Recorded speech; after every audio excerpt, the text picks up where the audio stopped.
And when you start competing on price as a dental practice, it's kind of a race to see who's going to go out of business first. I'm not going to lie, it's kind of a pain in the butt to get verified, but we handle that for our clients, and there's a whole lot of back and forth, and it's a little bit of a mess right now, but we get through it. These companies, these pay-per-lead companies, are incentivized to get anyone on the phone typically. Welcome to the No BS Dental Growth Podcast, a podcast that helps dentists win in the online world of modern-day marketing. Each week, we cover the most cutting-edge marketing tactics and strategies that are working right now across our client base to drive leads, phone calls, and more new patients for dentists. Now, here's your host and founder of No BS Dental Growth, Chris Pistorius. Hey, everybody. Welcome to the No BS Dental Growth Podcast. My name is Chris Pistorius, and I am your host. Just want to thank you for listening in for another great episode. Today, we're going to talk about pay-per-lead models from agencies and other actual mediums as well, and some of the pitfalls that you might want to avoid when you are evaluating those types of services. And you can trust me because I'm speaking to you from experience. But anyway, before we get started, please be sure to click the subscribe button and to make sure that you're notified as soon as we drop a new episode. This will keep you up to date with all the latest tips and tricks and strategies about running a dental practice, but also how to grow that practice. So make sure you subscribe if you like these videos. So let's talk about this, the pay-per-lead model. First of all, what do I mean by pay-per-lead? There's actually a couple of different ways that agencies try to model this. Typically what we see is agencies that are doing pay-per-model leads are typically the ones that are newer. They're brand new. They don't have any footprint yet. Nobody really trusts them yet. And they need to do something very compelling in order to get somebody's attention, especially a dental practice, right? So that's where we see a lot of these pay-per-lead companies come from. And they kind of come and go a lot. You'll probably see their ads on Facebook a lot. That's usually a pretty good source. And if you pay attention, you'll see their ads for a while, and then they'll just completely disappear, right? And there's a few reasons for that. But I want to talk about pay-per-lead when it's actually good, because there is some pay-per-lead stuff that I do support. And then there's just some pay-per-lead stuff that you need to avoid. I've been in business now. I know you're probably tired of me telling you this if you've listened to my videos, but next month will actually be 16 years. So April of 2025 will be 16 years for our agency. And we've tried a lot of different models over the years, and we actually tried the pay-per-lead model for a while. And we found some reasons, both for us and especially for our clients, of why that doesn't work so well. And I'm going to go over some of those with you today so that when you're looking at these types of companies, I just want to make sure you've got all the facts. And, before you jump in and you're like, 4 months later, you're like, oh man, what was I thinking here, right? So here's some things that you need to think about when you're evaluating a true pay-per-lead marketing agency. Number one, you're renting. You're not buying. You're not building any equity. And what I mean by that is that when you pay per lead, basically you're borrowing somebody else's marketing engine. Okay. So as soon as your credit card stops, those leads stop, right?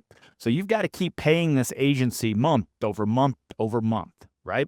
You're not building any long-term value. You're not really doing any SEO. That's not where they're getting these leads from. You're not building up your brand really much at all. And you're getting very little patient loyalty and probably the opposite. The moment you stop paying that agency or you stop paying the ad budget or whatever they're doing for you, the leads dry up faster than a new patient who gets ghosted after their first cleaning, right? It's going to be really important that you're building something long-term asset-wise. So for instance, I'll give you the opposite to this, all right? So when you do a marketing campaign with us, everything that we do, for the most part, you own. Website, paid ads, the strategy, SEO. Those are long-term marketing gains that even if you fired us the next day, once we've built all that out, you own it, you'll have it. So you're building something that's an asset that'll continue bringing in leads and new patients for years to come. Another point here that you need to think about is quantity over quality is an absolute losing game. A lot of these pay-per-lead agencies are wanting you to compete on price. Okay.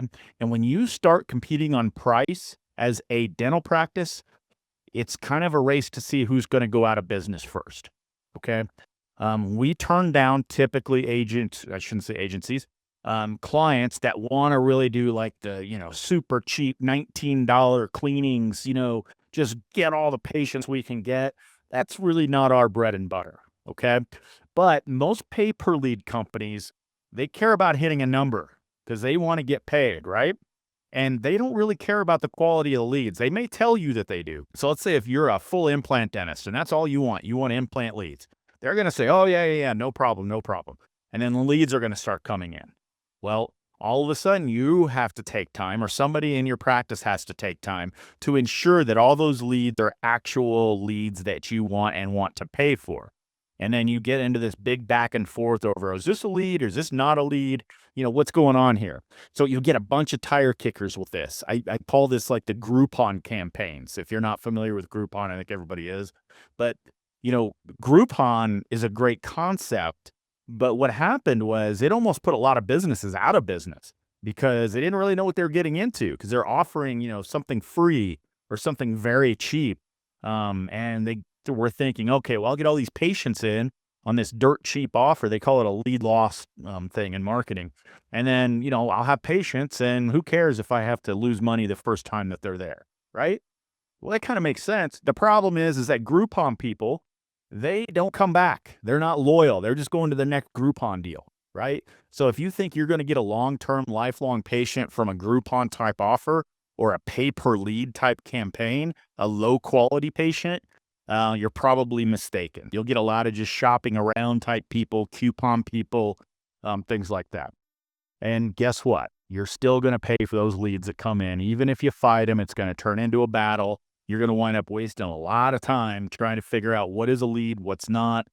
Doing reverses on your credit cards, canceling credit cards. It's just the way it works. So that's another thing to look out for. There's almost zero transparency is my third point here with pay-per-lead type agencies. In my opinion, zero transparency really turns into zero trust. So you rarely will get full visibility into where the leads are coming from that they're getting for you. Because again, you're not paying them a monthly fee to go do marketing. You're just paying them for every lead that they bring into you. They could be going to farmersonly.com and putting banner ads there. They could be doing free ads on Craigslist. And I've actually heard of that happening before. They could use bait and switch type advertisements to try to get those new patients in. And your reputation is at stake when you do something like that. Okay.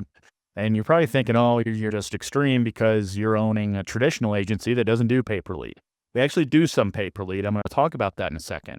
But that's not the case. We tried this. It wasn't how we wanted to work. And once the practices were done with it, it wasn't how they wanted to work either. So we learned very quickly. It's really a black box. Your marketing will be in this black box and you'll never know really what they're doing or what they're not doing, what kind of creative they're using, what kind of offers they're promoting unless you happen to see them. So just be very careful with the transparency part of things. They own the pipeline is my fourth point. Number 4, they own the pipeline, not you.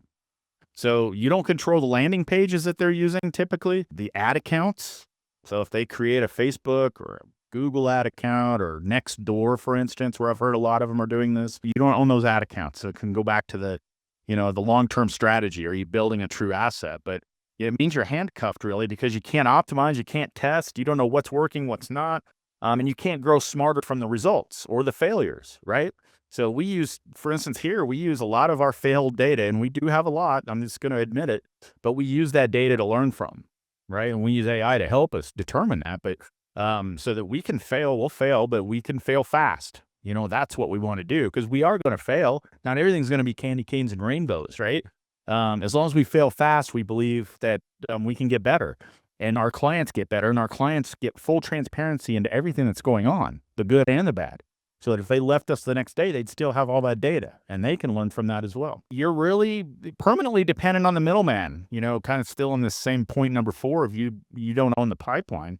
And it's really a dangerous place to be. So let's talk a little bit about, we'll take a little break on the negative stuff or the bad stuff. I don't really want to do that, but I think it's really important because I'm seeing more of these pay-per-lead agencies pop up. What's really scary is there's a lot of companies that fall for it and they get into it and they're like, oh no, but that's why I'm going over this. But there is a model out there. Google actually runs a pay-per-lead model for dental practices. And a lot of people don't know this. A lot of agencies don't even know this. They're called local service ads, okay? Local service ads have been around for a long time, but they've been reserved in the past for like lawyers for some reason, plumbers, HVAC, service-based businesses really more than anything, kind of home repair type stuff, handyman, things like that. And about a year ago, I guess it's been, maybe a little longer now, they released it for dental practices and then a few other categories as well. And it's a pay-per-lead model. So, with Google Ads, if you go to Google, you see ads at the top, right? Most of those are regular sponsored ads that you pay every time somebody clicks the ad. That's just the way it works. But with local service ads, those ads actually show up above the regular sponsored ads. So that at the very top of the page, you get a picture of you or your practice or your logo, whatever you want next to it. And it says Google verified next to it. And you kind of like a green check mark. And the way you get that is you have to send in like your licensing information, your insurance information, a lot of different data that they actually verify that you're a legitimate dental practice. And then you get that green check mark next to you. I'm not going to lie, it's kind of a pain in the butt to get verified, but we handle that for our clients, and there's a whole lot of back and forth, and it's a little bit of a mess right now, but we get through it. And the cool thing about it, or really, it's a pay-per-lead model.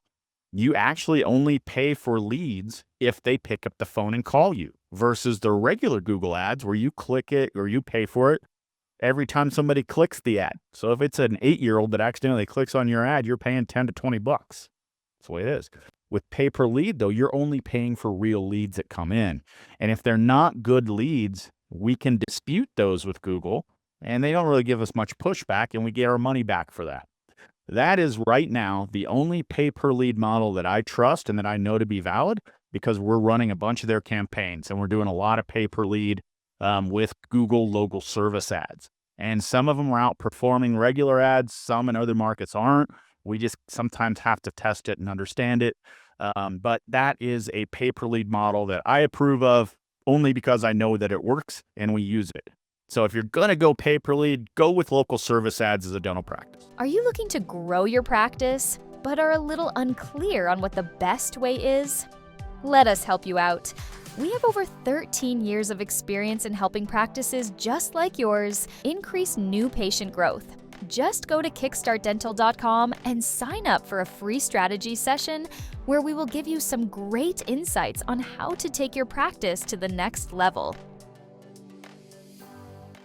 So let me get back to some of the things you should avoid, though. My fifth point here is that you're not solving the problem here. So your problem may be, I'm getting 20 new patients a month now. I want to get to 30 by this date, or I want to get to 50 in a year, whatever it might be. The problem with pay-per-lead is, like, for instance, if your front desk isn't converting calls to scheduled appointments, more leads is just going to create chaos, right? So yeah, you can get more leads. That doesn't necessarily mean you're going to get more new patients. You got to make sure that front desk is ready for this, and then they need to be ready on how to talk to lower quality leads as well. That's a whole different ballgame. The real issue that I found with marketing is in the follow-up process, or lack thereof. Tracking, conversion is also a problem, not just the lead volume. So, like, for instance, I can only talk about what we do, but when we bring on a client, we offer an online trading program for front desk personnel to get more new patients scheduled on the first call. It's a great online training program. Everybody should go through it. But we also will set it up foolproof tracking system, and it's a transparent one, so you see everything. But we'll show you every lead that comes in. We'll show you the patient's name, their phone number, where they're from, where they came from originally. AI will kick out a summary for us, and we'll show you what happened on the call. The full transcription is there, and our AI systems are smart enough to actually know if it was a good lead or not a good lead. So it shows you everything about that. And it will show you this platform that we've built for our clients will show everything that's going on, and you will always understand tracking, what's working, what's not, and how well you're converting. One of the things that we report on are, all right, you got 30 new patient leads this month, but you only got 2 new patients scheduled. What's the problem here? So we know how many new patients actually schedule on that first call. Pay-per-lead models never help you really fix any of that stuff. You're renting or borrowing. You're trying to do a quick fix. And I can tell you that most of the time, marketing isn't something that's a quick fix. You can get some quick wins and you can get some patients in the door pretty quickly, but it's not long-term success that way. You can think of it this way. They're just kind of dumping fuel on a leaky funnel that's on fire already, right? So it's just going to make things worse if you don't really have everything shored up. And number 6, my point here is you get what you pay for. The older I get, the more I realize this, right? I would say 99.9% of the time you get what you pay for. And actually sometimes less. Cheap leads equals cheap results. That's the way it's going to be. The going rate right now in dental across the country of a good qualified lead, about $100, $100 to $200 depending on where you are. Okay.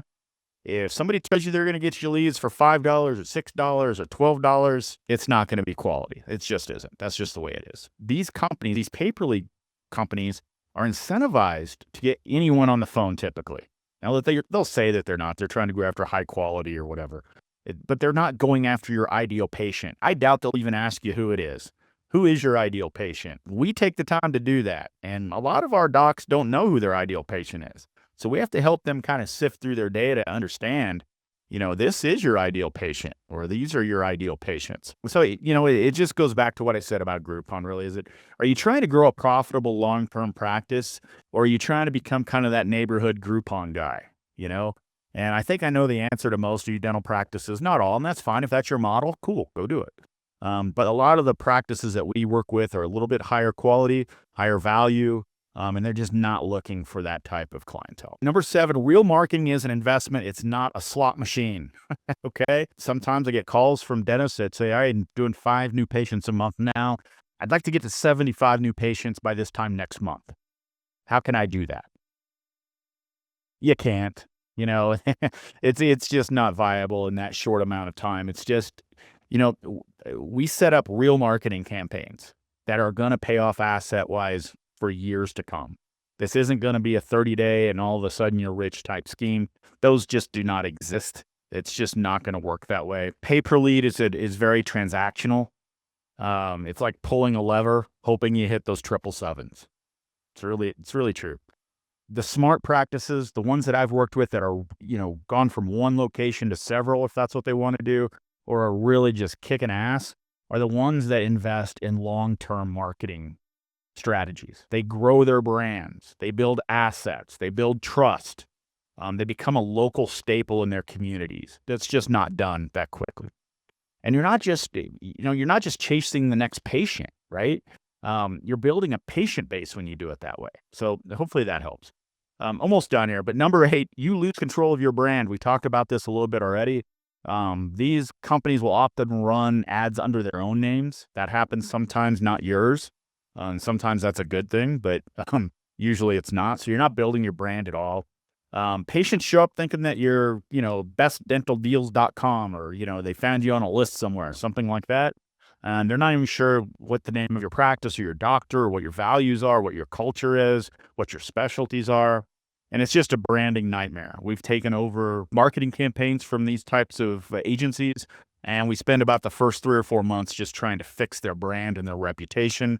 We've seen before where you've actually got to go in and rebrand, and that's another nightmare of its own. I could go on this one for a while, but I'm not going to use any real life examples because I don't want to get anybody in trouble. But these models, most of these models that we talk about, they're just in it for the agency's profit and not yours. Okay. Now we're a for-profit company, trust me, and we need to make money too. But most of our clients are on average with us for years, not months. Right. So we're more of that long-term partner versus just an overnight sensation, if you will. So I'm going to do one more here. And this is one that I feel pretty close with, is that good marketing should empower you, right? Not make you dependent on something. These pay-per-lead models are like a drug. They really are. They'll give you some quick wins. You're like, oh, this is great. And then they get worse and worse and worse, but you need more and more and more. And your front desk is their hair on fire. People aren't showing up to appointments. They're filling up your schedule, but nobody's showing. It's a waste of time. It's a waste of money. They're doing bad branding, and it just all comes crashing down, right? Kind of hit rock bottom, if you will, marketing-wise. So the goal of real marketing is to give you control, clarity, and long-term growth. Pay-per-lead models aren't going to do that for you. That means better data, better systems, better follow-up systems, and also better decision-making, and also better clientele. Higher quality patients is what this is going to lead to. Pay-per-lead is short-term thinking. And I always ask that about my potential new clients. I ask them questions about short-term versus long-term. And if all I hear short-term, probably not a great fit for us. We are in it for the long game. Most of our clients are in it for the long game, unless they're looking to sell and they need us to help them kind of build up before they sell. These are just a few reasons, about 8 reasons I gave or so of some of the bad stuff with pay-per-lead. So when you see these ads and you decide to go with a company, hey, maybe you find a good one. I hope you do. Really, I do. But just know that these are some of the common pitfalls. Google local service ads, great pay-per-lead model. That's something that you can go with there for sure. Just giving you my experience on this stuff. I hope this helps. And I really, really appreciate you tuning in on this last episode. Be sure to hit that subscribe button. I got to work on that word, subscribe button, so that you're notified as soon as we drop another episode. We're really trying to put together some impactful type content like this for you to avoid some pitfalls, information that you can use immediately to help grow your practice. So until next time, I really appreciate your time, and we'll talk to you soon. Thanks for joining us this week on the No BS Dental Growth Podcast. Make sure to visit our website, kickstartdental.com/podcast, where you can subscribe to the show in iTunes, Spotify, or via RSS, so you'll never miss a show. While you're at it, if you found value in the show, we'd appreciate a rating on iTunes, or if you'd simply tell a friend about the show, that would help us out too. If you are ready to grow your practice, then you might want to schedule a free strategy session with us. Just go to kickstartdental.com and click the free strategy session button and give us 15 minutes of your time to change your practice forever. Be sure to tune in next week for our next episode, and thanks for listening to the No BS Dental Growth Podcast by Kickstart Dental Marketing, where dentists go to win online.